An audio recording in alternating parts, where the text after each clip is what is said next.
Olá, meus prezados seguidores, sejam bem-vindos ao canal da Psicografia da médium Nancy Souza. Hoje estou gravando alguns vídeos aqui para vocês, dando dicas, né? Dicas de leitura de livros que eu já li, já estudei e que eu acho interessante aqui, né? Transmitir para vocês, deixar essa dica maravilhosa para você que está chegando no nosso canal, para você que é médium, para você que já que é simpatizante, que está chegando agora na doutrina espírita, né? Para você que já é médium, que já estuda há muito tempo, que já trabalha, né? Faz parte do nosso dia a dia, né? Esse estudo. E hoje eu tenho uma dica maravilhosa, que é um livro que eu amo, né? Eu sou apaixonado pela Revista Espírita. Eu sempre falo isso nas minhas lives, tá? Então eu vou pegar o livro, mostrar para vocês. Estou aqui na minha mini biblioteca. Olha aqui, né? Todo esse acervo aqui eu venho adquirindo devagar, porque eu preciso estudar, eu preciso ler, né? Principalmente aí para os dias que eu preparo o evangelho, né, essa maratona de evangelho que a gente está fazendo, para me inspirar também quando eu recebo as cartas consoladoras que são aprendizados enviados pelos espíritos. Então tudo isso vai agregando valor ao meu conhecimento. E hoje eu tenho uma dica maravilhosa que é a Revista Espírita. Olha, esse livro aqui. A gente, nossa, Nancy, é um livro de... Deixa eu ver quantas páginas ele tem, tá, gente? Ó, aqui são 498 páginas. Mas na internet, ela vem em blocos, né? São revistas. Aqui é porque foram compiladas toda a edição de 1865. Então, eles fizeram um livro, né? Tá tudo compilado aqui nessa obra. E eu vou ler aqui para vocês um trecho, porque é bem interessante quando aqui ele não fala somente sobre mediunidade, fala das evocações, né? Tem os casos evocados, que quando Kardec fazia as experiências lá com os amigos, na casa dos irmãos que eram médiums, né? Então tudo aquilo que acontecia lá ia sendo anotado. E aqui, numa parte do livro, ele fala sobre a mediunidade quando ele diz o seguinte: o homem compõe-se de corpo e espírito. O espírito é o ser principal, racional, inteligente. O corpo é o invólucro material que reveste o espírito temporariamente para o cumprimento da sua missão na Terra e a execução do trabalho necessário ao seu adiantamento. O corpo gasto se destrói e o espírito sobrevive à sua destruição. Sem o espírito, o corpo não passa de matéria inerte, qual instrumento privado da mola que o faz agir sem o corpo. O espírito é tudo, a vida, a inteligência. Ao deixar o corpo, retorna ao mundo espiritual, de onde havia saído para reencarnar. Olha que esclarecimento esse aqui na Revista Espírita. E daí tem pessoas que dizem, nossa, Nancy, a Revista Espírita, lá trata de assuntos espíritas, mas que tipo de assuntos são esses, né? Então, de um modo geral, ele está falando aqui, hoje, do espírito, né? Daquele envoltório, quando você retorna ao mundo espiritual, você deixa aqui na Terra. Porém, do outro lado da vida, você vai continuar estudando, evoluindo, para se preparar para uma outra encarnação, caso seja necessário. Aí ele diz assim, ao retornar ao corpo, ao deixar o corpo, retorna ao mundo espiritual de onde havia saído para reencarnar. Então, quando você chega ao mundo espiritual, né, quando o espírito chega, que ele passa por todo o esclarecimento, pela visão panorâmica, quando ele está ciente de tudo aquilo que ele fez, o que acontece? Nesse momento, ele é esclarecido e ele vai entender tudo aquilo que ele veio fazer na Terra, né? Assim como nós que estamos aqui. Quando eu escrevo cartas consoladoras, né, cartas psicografadas pelos espíritos que deixaram a Terra, eles nos trazem essas impressões, né? Aí o que eles falam? Quando eu deixei a Terra, nos momentos derradeiros, né, não foi fácil, encontrei muitos obstáculos, muitos desafios, né? As minhas primeiras impressões foi tentar me adaptar, foi me desligar da terra, da família, que foi a parte mais difícil. Então, tudo isso ele conta aqui na Revista Espírita, viu? E aqui, numa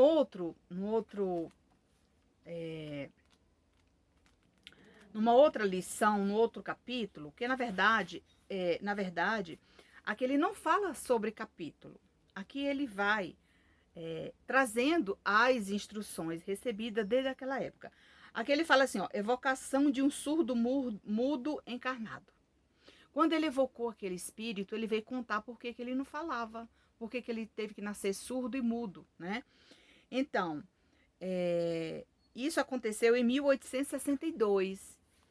Vale a pena você adquirir um exemplar da revista, ou também você ler, né? Cada revista está aí na internet liberada para download, você não precisa nem comprar. Eu adquiri esse exemplar aqui, né, na FEB, porque estava numa promoção e eles têm vários exemplares de vários anos, tá, gente? De várias épocas. Eu pretendo, né? Eu tenho essa daqui e tem uma outra também. Deixa eu ver se eu encontro aqui, né? Tem, aqui. Tenho essa, né? Deixa eu mostrar pra vocês. Tem uma outra aqui também, tá? Olha, eu tenho essa daqui que foi, a gente tá aqui na minha biblioteca, né? Eu tô dando dicas pra você e a gente vai ajudando os seguidores. Olha, essa daqui é a revista de 1865, que eu vou ler aqui um trecho maravilhoso de um discurso de Vitor Hugo junto ao túmulo de uma jovem. Vocês vão ver que maravilha. E eu tenho essa daqui de 1863, tá? Essa daqui também é maravilhosa, eu a amo, né? Aqui eu tinha marcado, olha aqui, ó. Tá aqui marcado, onde eu já li, tá, gente? Tô pensando que eu não leio? Eu leio muito. Ganhei esse marca-texto aqui, foi um amigo, foi meu primeiro gerente, quando eu comecei a trabalhar como corretora de imóveis, ele me deu esse marca-texto lindo, né? Ele é assim, em 3D, né? Com esses tucanos aqui.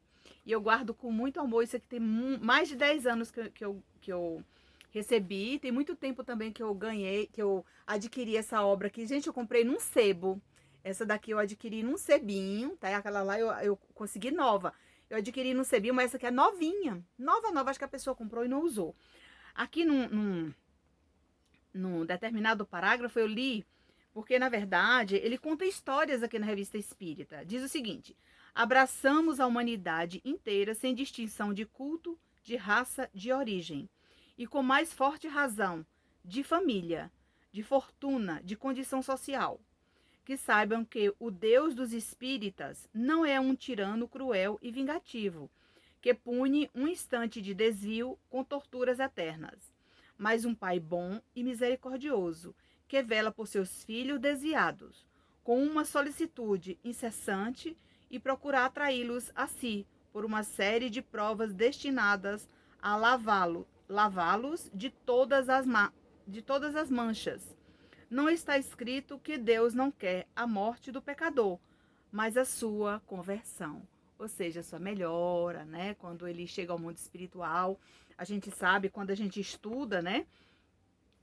Quando a gente estuda a doutrina espírita, e também, como eu, no meu caso, eu escrevo muitas cartas, né? De relatos de espíritos que deixaram a Terra, eles contam as dificuldades que eles encontraram ao chegar ao mundo espiritual, o tempo perdido e desperdiçado aqui na Terra, quando ele teve todas as oportunidades, né, de quitar aquelas provas que eles trouxeram e não deram conta. E do outro lado da vida, ele procura se redimir das suas falhas. Quando ele adquire um certo nível de conhecimento e de melhora, ele busca um educandário para estudar a doutrina espírita, para acompanhar a família aqui na Terra, para buscar o melhor momento de escrever uma carta consoladora contando os seus desafios além túmulo. E isso, meus irmãos, a gente adquire, né, com o tempo, né? Como eu falei, com o tempo eu fui adquirindo, né, essa minha mini biblioteca que eu tenho aqui hoje, que eu estou aqui fazendo gravando esses vídeos para vocês. E eu vou, né, eu estou falando de revista espírita nesse bloco, porque são vários vídeos que você vai assistir. Então, esse daqui, em especial, a Revista Espírita, eu vou ler aqui um pouco, né, do discurso de Vitor Hugo junto ao túmulo de uma jovem.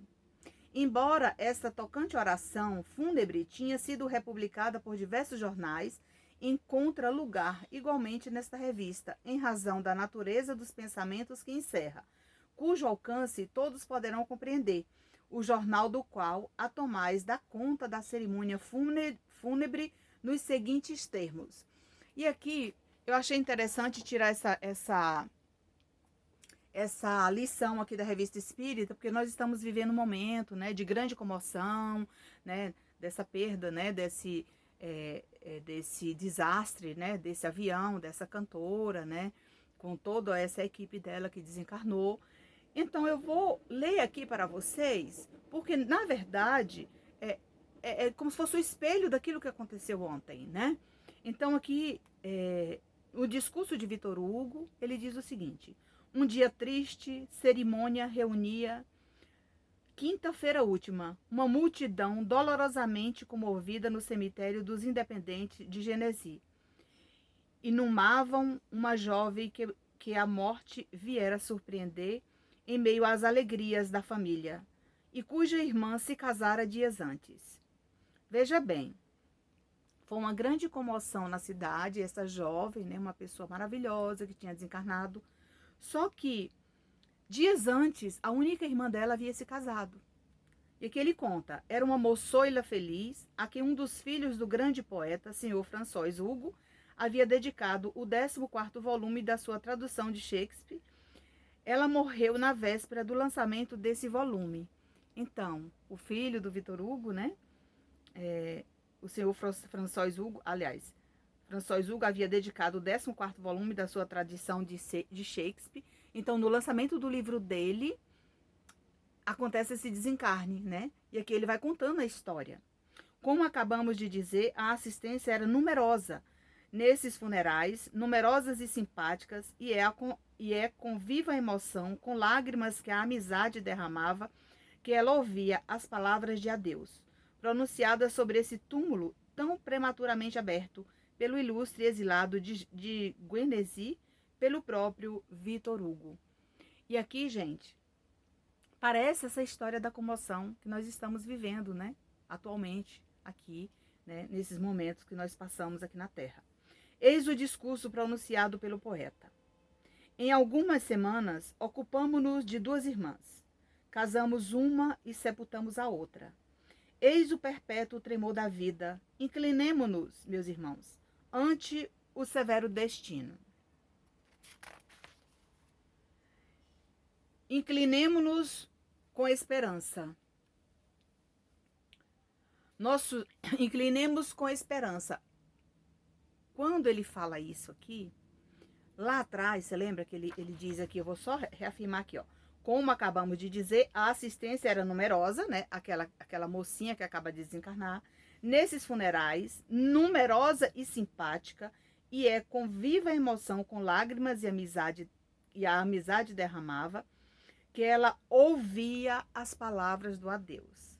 Então, todos aqueles irmãos, né, que passaram por essa experiência, nesse desastre desse avião, o que aconteceu? Tudo aquilo que foi enviado de amor, de carinho, né, de despedida, de todo o amor que foi enviado para eles, foi recebido. Porque no momento ali daquela ruptura imediata, que todos desencarnaram, digamos assim, ao mesmo tempo, tem uma equipe espiritual ali, pronta, preparada para recebê-lo, e é retirado também daquele ambiente justamente para não sofrer em espírito. E vamos aqui o discurso do nosso querido Vitor Hugo. Inclinemo-nos com esperança. Nossos olhos não foram feitos para chorar, mas para ver. Nosso coração não foi feito para sofrer, mas para crer.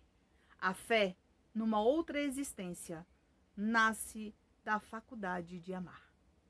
Não esqueçamos, nesta vida inquieta e apaziguada pelo amor, é o coração quem crê. O filho conta encontrar a seu pai, a mãe não consente em perder para sempre o filho.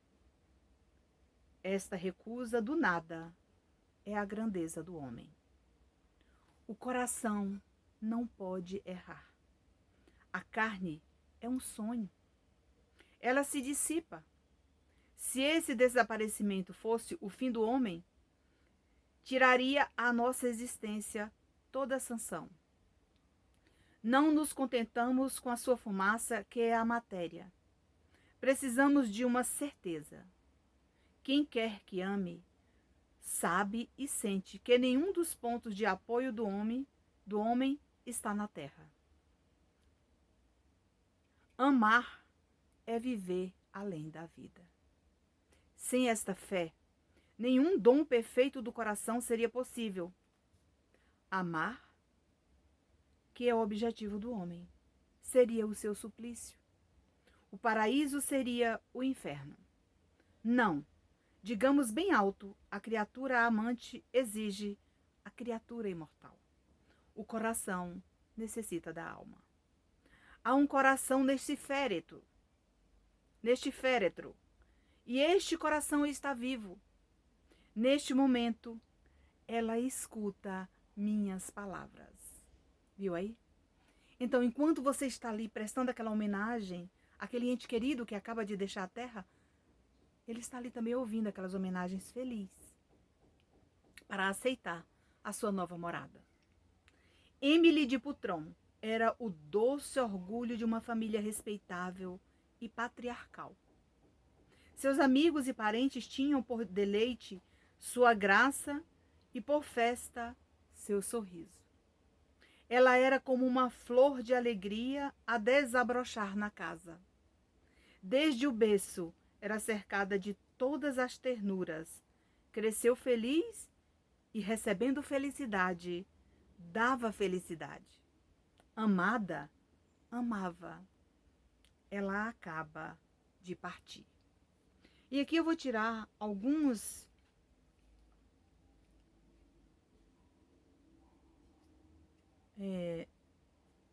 um pedacinho de cada trecho, porque a história é longa. E eu queria deixar aqui para vocês. Quando ele diz assim: ó, quem quer que sejais que vistes desaparecer na tumba um ente querido, não vos julgueis abandonados por ele. Está sempre lá, está ao vosso lado, mas que nunca a beleza da morte é a presença. O ser chora. O ser chorado desapareceu, mas não partiu. Não mais percebemos o seu rosto suave. Os mortos são os invisíveis, mas não estão ausentes. A morte é a maior das liberdades. É também o maior dos progressos. A morte é a ascensão de tudo o que viveu em grau supremo. Tudo se transfigura na luz e pela luz. Aquele que na terra só foi honesto, torna-se belo. O que foi apenas belo, torna-se sublime. O que foi só sublime, torna-se bom. Veja bem, meus irmãos. Aqui nesse momento, ele está fazendo aquele discurso, né, junto àquele corpo que acaba de partir. Ao mesmo tempo, num outro momento, e que aqui, infelizmente, isso foi em 27 de janeiro de 1865. Veja bem, naquela época. Ele diz assim: tendo sido lido o discurso acima na Sociedade de Paris, na sessão de 27 de janeiro de 1865, o espírito da jovem Emily de Putron, que por certo o escutava e partilhava da emoção da assistência, manifestou-se espontaneamente pela senhora Costel e ditou as seguintes palavras. Viu aí? Naquele momento em que todas as pessoas estavam ali, ouvindo aquele discurso daquele irmão ilustre, Vitor Hugo, numa outra sessão ao lado, Emily se manifestava em forma de gratidão ao poeta. Palavras de Emily pela gratidão da assistência desses amigos espirituais. Ela diz o seguinte: as palavras do poeta correram como um sopro sonoro sobre esta assembleia. Fizeram estremecer os vossos espíritos, evocaram minha alma, que ainda flutua, incerta, no éter infinito. Viu aí? Ela ainda estava ali. Ó poeta, revelador da vida, bem conheceis a morte, pois não coroas com ciprestes, aquele a quem choras, mas prendes às suas frontes as frágeis violetas da esperança. Passei rápida e ligeira, apenas aflorando as comoventes alegrias da vida. Ao final do dia, fui arrebatada sobre o trêmulo raio que morria no seio das ondas. Ó minha mãe, minha irmã, minhas amigas, grande poeta, não choreis mais, ficai atentos. O murmúrio que roça os vossos ouvidos é o meu. O perfume da flor pendente é o meu espírito. Misturo-me à grande vida para melhor penetrar o vosso amor. Somos eternos. O que não teve começo não pode acabar. E o teu gênio, ó poeta, semelhante ao rio que corre para o mar, encherá a eternidade com poder que é a força e amor. Viu aí? Então, naquele momento que ele está ali fazendo aquela homenagem, aquele espírito, né? Através daquele discurso lindo que ele fez, que eu não li o discurso inteiro porque é grande, é longo o discurso, ela se manifesta por meio de uma outra médium, agradecendo por tudo que estava ali presente, inclusive pedindo para não chorar, que o perfume das flores representava o seu espírito ali presente.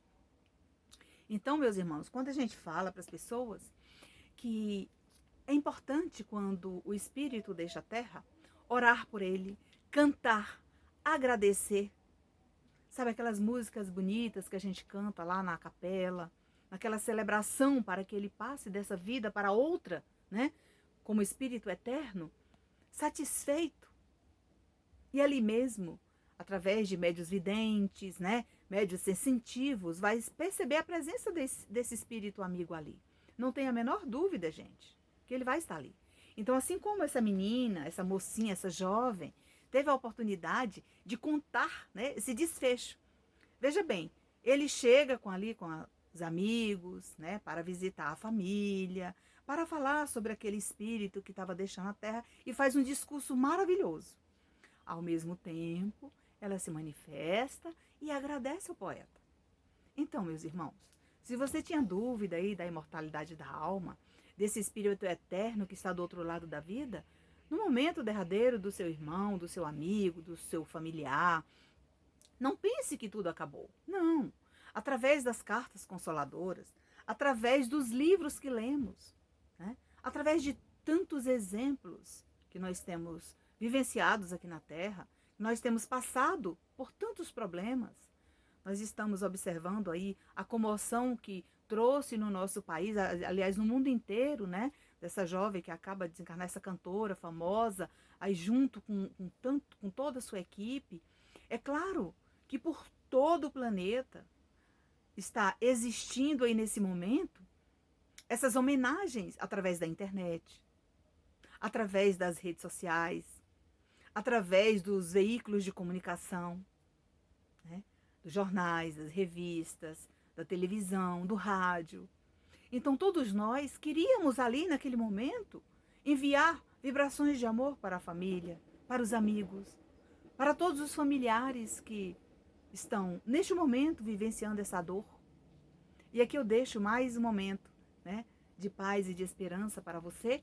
E não deixe de lembrar da dica, né, da Revista Espírita, porque aqui tem vários relatos de espíritos que foram evocados, contando as suas histórias, né, falando sobre as suas experiências além túmulo, falando sobre a sua experiência na Terra com seus familiares, quando que estiveram. E que tudo aqui, gente, foi escrito, ditado pelos espíritos que deixaram a Terra e que nos servem hoje de aprimoramento e de evolução espiritual. Então, portanto, não deixe de buscar aí na sua prateleira aquele livro que você há muito tempo comprou e não lembrou de ler. Comece devagar, Leia um capítulo. Leia uma página por dia. Não se preocupe. Você vê aqui, olha, meu livro ele é todo marcado, né? Aqui eu achei interessante quando ele fala conversas de além-túmulo. Essas conversas, gente, eram perguntas e respostas que Kardec fazia. E eles respondiam aqui quando ele fala assim, ó. Olha uma pergunta que interessante. Uma pergunta feita, eu vou, antes de finalizar, conversa de além-túmulo, o Dr. Vignal. Isso aconteceu, gente, na Sociedade de Paris, 31 de março de 1865, pelo médio senhor Desliens, tá? Não sei se o nome é esse, mas é um nome bem difícil. Eu vou ler um pedacinho aqui para vocês, só para finalizar aqui esse nosso encontro. Tem uma nota antes. Desde que se tratou o senhor Vignal, o médium sentiu efetivamente a influência desse espírito que desejava comunicar-se por ele. Então, aquele sensitivo, aquele médium sentiu a presença daquele espírito naquele dia, que ele sabia que ia ter evocação lá naquele momento, né? Pergunta: antes de mais, dizei como vos achais no mundo dos espíritos. Ao mesmo tempo, tende a bondade de descrever o trabalho da separação, ou seja, do desprendimento entre o corpo físico e o corpo material. Vossas sensações nesse momento e dizer ao cabo de quanto tempo recobraste a razão. Viu aí a pergunta? Meu irmão, me conta como foi a sua chegada lá, como foi a ruptura, né, do cordão de prata, essa separação entre o corpo físico e o corpo espiritual. Me fala como foi quando você recobrou a sua razão, a sua lucidez como espírito para entender a sua passagem. Veja o que ele respondeu. Estou tão feliz quanto se pode ser. Quando a gente vê se confirmarem plenamente todos os pensamentos secretos, viu aí? Recordou de tudo, estava tudo na sua consciência gravado. E ele está falando aqui. Aquilo que a gente escreve nas cartas consoladoras. Que se pode ter emitido sobre uma doutrina consoladora e reparadora. Viu aí? Sou feliz, sim, porque agora vejo sem qualquer obstáculo desdobrar-se à minha frente o futuro da ciência e da filosofia espíritas. Mas afastemo-nos por hoje essas digressões inoportunas. Virei novamente vos entreter a respeito, sabendo que minha presença vos dará tanto prazer quanto eu mesmo experimento em vos visitar. Ele falou o seguinte, que tudo que estava guardado, que ele aprendeu aqui na Terra, que ele vivenciou, ele lembrou lá do outro lado da vida, né? E que a doutrina é uma doutrina consoladora e que ele era feliz. Ao mesmo tempo, ele disse que por hoje ele ia se afastar, porque ele poderia juntar mais coisas para trazer, que talvez naquele momento ele não tinha condições ainda, né, de trazer muitas informações. Mas aqui ele continua. O desligamento foi muito rápido, mais rápido do que meu pouco mérito permitia esperar, viu? Tem pessoas que quando passam para o outro lado, a depender da maneira que deixou a Terra, porque aqui tem a história desse espírito que eu não vou ler essa história inteira. Mas no momento que ele deixa a Terra, ele vai falar se a ruptura, né, se o desligamento definitivo foi doloroso, se foi sereno, se foi em paz, ou se deu trabalho, né? Então tudo isso é importante. Aí ele diz assim, o desligamento foi muito rápido, mais rápido do que meu pouco mérito permitia esperar. Fui ajudado poderosamente por vosso concurso, ou seja, aqueles irmãos que estavam lá evocando, né? E vosso sonâmbulo vos deu uma ideia muito clara do fenômeno da separação, aquele médio que estava sendo utilizado para transmitir esta evocação. Para que eu insista na mesma tecla. Era uma sorte de oscilação descontínua, uma espécie de arrebatamento em dois sentidos opostos. O espírito triunfou, já que aqui estou. Não deixei o corpo completamente, senão no momento em que foi depositado na terra. Vim convosco. Por quê? Porque ele ainda sentia preso aquele espírito quando ele desencarna. Gente, viu aí como eu falo para vocês? A gente tem que ler, reler, estudar. E se você é médio de psicografia, escreve cartas consoladoras e que também escreve mensagens, orientações, você precisa estudar. Porque quando um espírito ditar de lá para cá uma carta consoladora, o aprendizado é o que ele traz de lá para cá. Aquele aprendizado que mais tarde vai virar livro, e esse livro vai nos ajudar no nosso aprimoramento, na nossa evolução espiritual. Faz todo sentido isso, né, que Allan Kardec fazia, né? As evocações, gente, eram feitas porque está aqui tudo nos livros. E esses livros são valiosos de detalhes quando eu falo sobre as cartas consoladoras. Quando eu pego uma carta que eu escrevo, né, que eu psicografo aqui, que eu escrevo junto com o espírito, que ele traz aquela infinidade de conhecimento, né, de detalhes nas cartas, porque às vezes a pessoa quer um detalhe, não, Nancy, eu queria aquele detalhe da pessoa que abriu uma gaveta e eu deixei lá os meus pertences que eu vou deixar. Não, gente, ele vai contar a sua evolução, como ele chegou, como ele se encontra. Isso é o mais importante. Às vezes o espírito se emociona tanto e eu passo aqui, às vezes, 1, 2, às vezes até 3 semanas escrevendo a carta daquele espírito. Porque, na verdade, a própria equipe espiritual lhe proporciona esse momento para contar para a família, até mesmo para servir de orientação